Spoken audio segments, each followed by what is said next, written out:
Hello, I'm Bob the Booker and welcome to my channel. With Booker season now being here, I'm going through and doing reviews of all of the long list.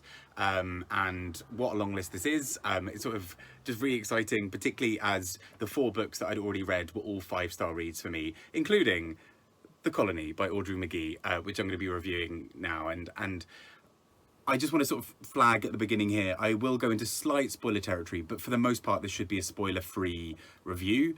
Part of the reason I say that is because actually most of the things that really interest me about this book are not necessarily the plot, although the plot I think is really fascinating and really interesting, but also it's not like a big plot reveal, something radical changes in some way, in quite the same way that some other books might have.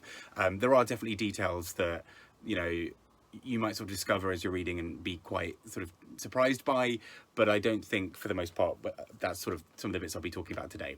But let's go into this book itself, which I just think is an absolute masterpiece. I read it earlier this year. I sort of partly read it and listened to the audiobook for it. The audiobook I really highly recommend, actually. And I just thought this was just a stunning, stunning book. On the surface, the key plot is basically that somebody, a painter wants to go and paint some of the landscapes sort of around Ireland, but in the meantime get sort of caught up a little bit in some of the politics around the country. And this is where this book, I think, just gets really fascinating in how it approaches so many things all at once. So it's somehow able to depict the relationship between England and Ireland in what is often quite a complicated and tricky relationship, particularly because of colonialism and hence the title, The Colony, which has also a sort of secondary meaning in the book as well. But also really goes into what some of those political and historical moments really are about. So we have a really interesting discussion around language and what that means for nationhood. We have a really fascinating discussion around politics and violence, and how violence is not always necessarily just a bomb or just like a physical act. It can be this sort of institutional state violence, something that creates something later down the line that makes life incredibly difficult for people. And this book is sort of full of that, and just I also think is just written so absolutely beautifully that I was sold really early into this book. I thought, like, yep, we're looking at a 5-star read here, and I'm glad to say that kind of continued as I was going. But let me go into a bit more of talking about this book. I mentioned language when I was talking about what this book talks about, and it's not only reflected in the sort of discussions around language, and one part that is especially, I think, powerful talking about language is that there is a linguist who is sort of with them all, who is so interested in the idea of preserving minority or minoritized languages, and particularly he is really interested in learning Irish and learning that, and also helping people realize its importance. But there's something fascinating that goes on in the book where there are some characters for whom Irish is a mother tongue. There are some for whom Irish has been almost stripped of them as stripped from them as a mother tongue, because their family long ago realized that English would get them further. And so some of them have been brought up not speaking Irish at all. For many of the characters in the book, as was the case for many people in Ireland at the time, they would have spoken Irish potentially at home and spoken English sort of outside the home for work, for business, for whatever else. But what's so fascinating is this character, this linguist, is really fighting for Irish to be preserved, and sort of says, well, can't you see the importance of this? You know, Irish is your lifeblood. It's the thing that gives so much power and credence and culture and history to this land. You know, the history of Ireland is tied up with the language, and so to lose one of them is to lose this, you know, almost like losing a limb of some sort. You know, you kind of lose something so critical to the whole part of who and what Ireland is. And there are characters in the book who speak Irish or who maybe only speak it falteringly, who sort of say, well, what's the point? You know, where's Irish going to get me? I can speak to my friends and family with it, but if I want to work, if I want to do anything else, I don't need this language. And there's this discussion that is fought throughout the book around that. And it's so fascinating because it's a complete outsider. It's someone who's not English and not Irish, but who is stressing to the sort of Irish people around him about the importance of maintaining your language and the effect that has on nationhood and selfhood and so many other things. But also in wonderful Irish fashion, and I, sort of long-term subscribers may know that I have a real weakness for Irish writing, not only just because often it's incredibly high quality, but there is so much power in the way that Irish dialect and sort of idiolect is used in novels.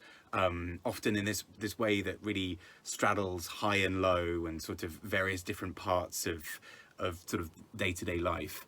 And I think this book also does that, with so many characters having such a unique way of talking that is so uniquely Irish. It's sort of, whether they're speaking in their mother tongue of Irish, or if they're speaking Irish English in terms of, you know, the local dialect and sort of using local phrases and terminologies and speech patterns.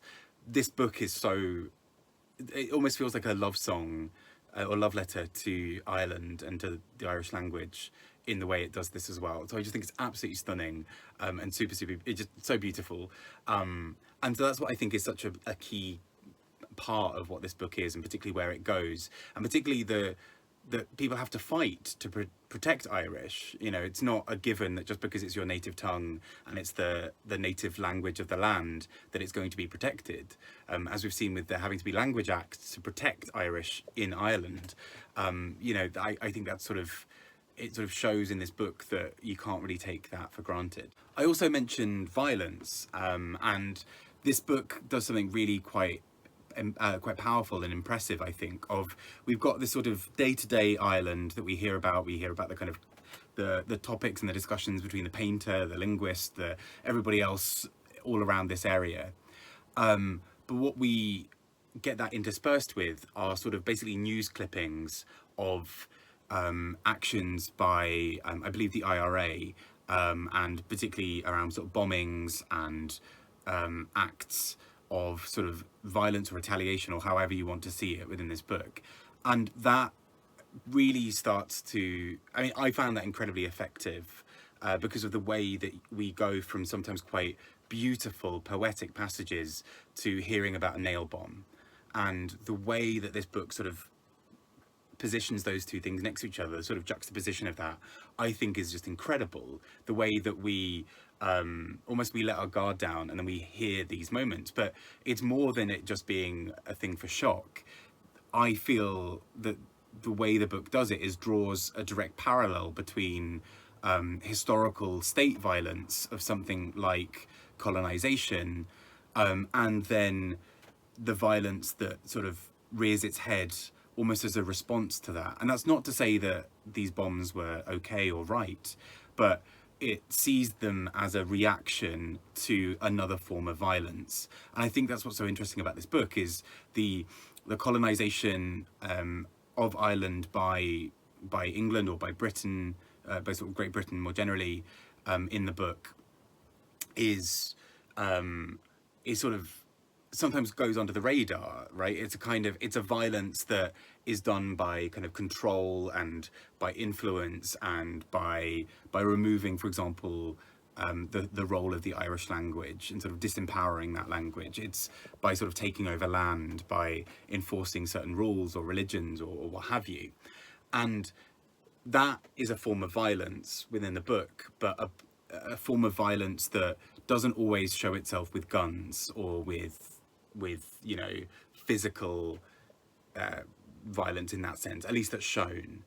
Whereas the bombs then seem as this sort of counterpoint of being a very overt sense of violence versus the kind of covert violence of something like colonialism. And that's where I think this book is so effective, in how it positions those two things. And I think that's what's so clever about it, because we get to see this comparison without it really being rammed down our throats, I think, as a book. I also just think there's something about this sort of poetry of this book, and how it almost seems to be trying to recapture some of that joy and beauty of Ireland, whilst understanding the really tricky history that Ireland has had in, you know, sort of, especially the last sort of 100 or 200 years, but obviously sort of stretching back further, particularly Ireland having been a site of having been really quite attacked and sort of colonized and sort of taken over, and the sort of historical aspects of it are so tricky. And I think this book is really great at handling that. And then to sort of give a slight spoiler warning, because I'm going to go into some spoilers here, I think following on from that theme, we start to see how some parts of the trauma and violence of Ireland's history and of the history of colonialism are also intergenerational.